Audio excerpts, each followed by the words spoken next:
was the man we talked about, if I'm being honest, it'd be Niall. Niall Patterson. Just for all the reasons I talked about earlier, and the fact that he's such a gentleman. But Niall was a really good goalkeeper, and the one that through the 80s I'd have looked up to and watched and thought, yeah, and he had it all, and particularly his puck outs, which were so strong. Notable mention: Pat Gallagher, who followed him, was a very, very good goalkeeper. Pat, massive puck out. Went to America. He could have been there for a long time. But I remember playing St John's in the 90 championship when we beat them in the quarter final, and there was a strong breeze in Lough and Pat was pucking the ball wide. Probably to his own team's detriment, if I'm being honest. And you could see the frustration and hear the frustration of the full forward line. But Pat was capable of pucking the ball wide at that time, and was a real character. The right corner back. Well,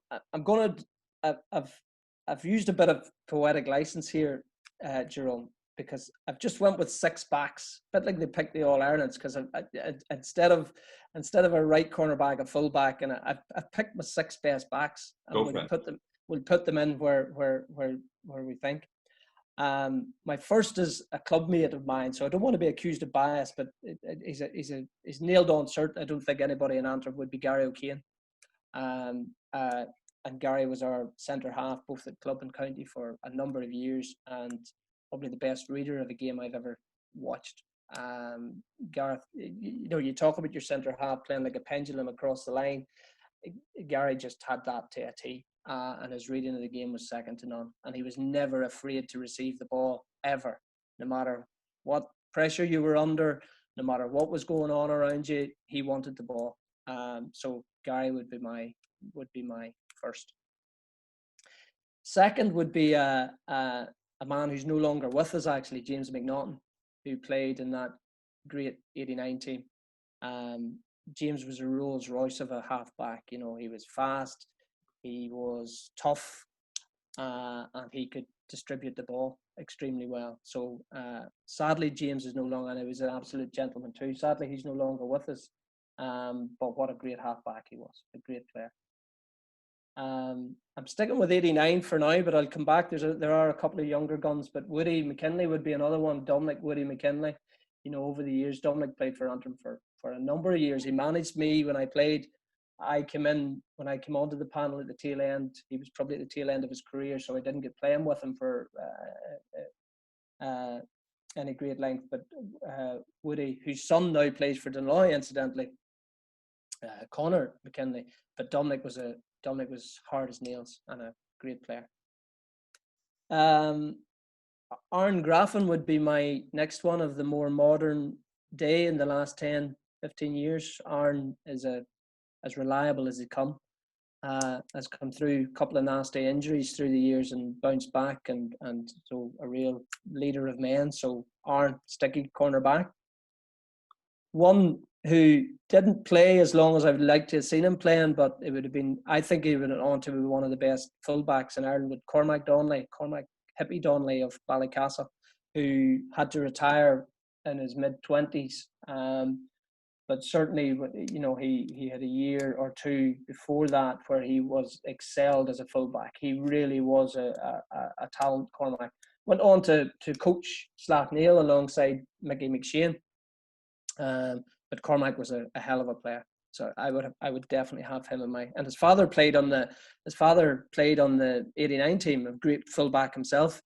So I would have had Cormac in there. And then lastly, I would be Sambo, Terence McNaughton. And Sambo, over the years, for Antrim, was a stalwart. And during my time in the 90s, I always got on very well with him, always had a lot of time for him. And he would have made time for you. He was that sort of character. Great storyteller. A lot of it lies, but he would be a great storyteller. But Sambo would have to be in there. He'd been in most people's 15. And still very involved in the game. He went on to manage the county for a long time as well. So, yeah. I'm a little bit surprised that storytelling gets you into this team, but I'll give you that poetic license. But also a little bit surprised Sambo. Some people would put him in midfield, but that brings me on to your midfield. I should say there's a couple of notable mentions there, because I'm never a great fan of these things because you always leave out people. You don't want to offend people, and you leave out people you thought, oh, what about him? Trying to get The likes off the hook here.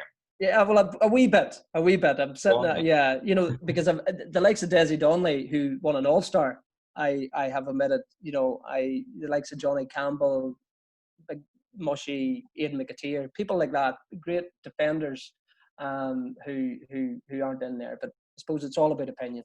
But then people who didn't even make your backup list are going to be even more annoyed. Absolutely. Well, I will not even go there. We could be here all day. Absolutely. Go on to midfield then. Midfield. Well, I think there's one obvious. Paul McKillen, Humpy McKillen. Paul was for club and county. And right through my time playing, Paul was an ever-present at both county and club level. Many a battle we had against him for the club, and many a time with the county. But Paul was a great midfielder. Played it very simply, moved the ball on. There was nothing too fancy, but he was some hurler. Could take a score from middle of the field, could distribute the ball, and was tough. Alongside him, I have Jim Connolly of Rossa. Jim, who I would have played with. Jim had a great hand. Was never afraid to show for the ball. Again, players that want the ball. And you're standing as a goalkeeper looking to who to puck it out. Jim stuck his hand up whether he was in the right position or not. He always wanted the ball, and had a great hand and could use the ball very well. So Paul and Jim alongside each other in midfield. I should say from the outset, this is probably from the 90s onwards. I'm conscious of teams and the players that went before Jerome that I didn't see so much of. So it's That's probably okay. the ones. Your dad and Des O'Neill will not be too offended. It's all right. No, more or less with players that you played with or played against. So that's fine. Yes. You mentioned Jim Connolly. I seem to remember Jim playing a wee bit with a 14 on his back as well. So, but yeah, great midfielder. But go into the forwards for me now then. Well, the forwards were difficult, and I've got Neil McManus would be in there. Neil, I think over the last 10 years has just been consistently performing well. He gives everything for the. He's obviously passionate about the county. He's passionate about his hurling, so Neil had to be in there. Alastair Elliott, my cousin Alastair, was nailed on cert. Alastair, for me, and I'm be biased, is probably the best forward to come out of Ulster, I think, in the last whatever number of years, and was a real threat at corner forward. And I don't think I'd be accused of bias because there'd be very few Antrim men, I think, would argue with Alastair being in that 15. We also have Liam Watson. I thought about this one. Liam dipped in and out of the Antrim scene a bit.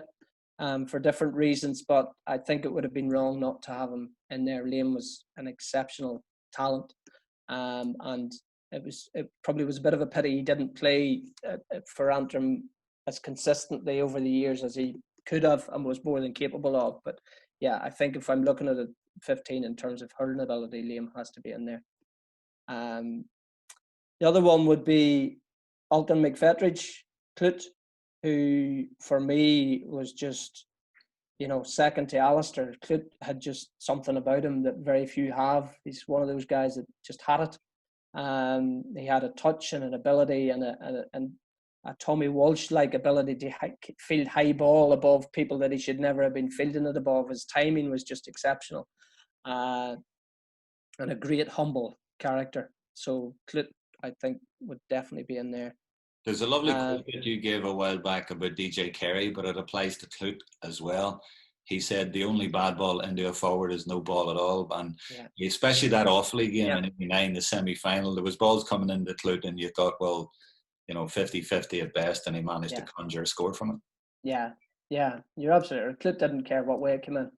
And he certainly wouldn't have been one for giving off. He was a quiet fellow on the pitch, but great character off it. He wasn't one for ripping and roaring, but by God, when you delivered the ball into his area, you knew there was something going to happen, and inevitably. And him and Alastair were like that. When the chips were down and you needed somebody to win you a ball and do something with it, they were the two players that were more than capable of that. Whereas now, I think, their forwards want the ball played in front of them. They want it played into areas. They want it, and then they give off if they're not getting it where they want it to. Whereas, you know, the likes of Alastair and Clute just get it into me and I'll see how I get on with it. So Clute's in there. Ciaran Barr, I think I played again. Yeah, Ciaran was in that Rossa team that we beat in 1990, but he was just a beast. He was a beast of a man, and what a hand! You know, he had a great hand, and he sort of epitomised that '89 team, just strength and sheer ability. And he could hurl. He absolutely could hurl, but he had upper body strength that you know very few have, and you know was just able to position himself to move boys out of the way and catch the ball. So I've got Ciaran in there. And he had great self-confidence too. He went forward to Croke Park and it was like, we can do this, you know, we're going down there. You know, he put his chest out and he was very articulate. That's right. And actually went on to be one of the presenters on the Sunday game. You know, he was very articulate, you know, and you still hear him speak now, Ciaran, very intelligent, articulate guy. But he led that 89 team extremely well. So I think he deserves to be in there. And my last shout is, again, my own clubmate, and I couldn't, it was Paul Shiels. And I think there's very few people watching would think, oh, no, Paul Shiels is just, as I described James McNaughton as a bit of a Rolls Royce. Paul was a Rolls Royce. He just made the game look easy. Glides over the ground, always seems to be in space, you know, and that's what good players do. They make it look easy. And Paul certainly would be of that calibre. He, you know, for club and county. And he represented Antrim. He was passionate about Antrim, really passionate about Antrim in his playing days, and probably didn't want to go when he did because there was a year or two in him, but he knew that his legs couldn't continue to carry him at both county and club level. So he took the decision that he wanted to get more out of his club career, and we have saw the advantage of that. We have absolutely saw the advantage of that. The one I will say that I do want to say that would be, again, another clubmate of mine who was so close to being there, and I thought I might have been pushing it, would be Gregory O'Kane, who was Gregory was a great full forward. You're in trouble now, man. Great ball one, but sure, like you put me in this position, Jerome, so I'll be blaming you. But you know, I think what other honourable mentions are there then? Have you anyone else you need to mention? Well, you know, you had the likes of Brian Donnelly, who was a great, again, those 89 forwards, Aidan McCarry, Beaver McCarry, you know, those guys that I played against. Brian McFall from St John's was a great player. Johnny McIntosh was a great servant for Antrim from Glenariff. You know, our own Paddy Richmond, those guys, those very talented and highly talented players. But I suppose you asked me to pick 15, but that's the best I could do.